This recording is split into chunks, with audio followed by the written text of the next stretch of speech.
نقابه ارباب المهنيين النقل السياحي كور نجيب.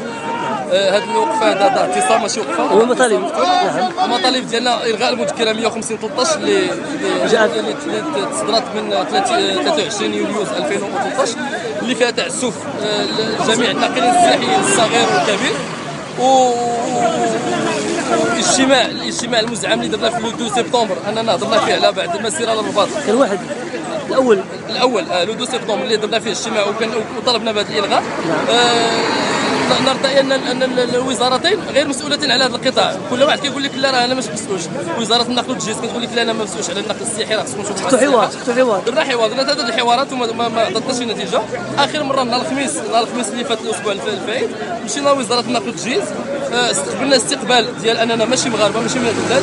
الناس حضرونا ما عطاوناش القيمه، السي الباح ما عطاناش القيمه ديالنا، ما هضرش معنا، عطانا مستشار ما عرفش شنو هو كاع النقل السياحي الشخصيه او النيابه ديالو النيابه ديالو. ومشينا لوزاره السياحه قال لي حنا ما معترفينش بهذه النقابه هذه، حنا ما معترفين كاع بهذا النقل السياحي، حنا كنعطيو غير الاراء ديالنا. ولاو تيلعبوا بينا البينغ بونغ، واحد كيلو حنا منه واحد كيلو حنا منه. شكون اللي كياكل الضغط؟ الشعب.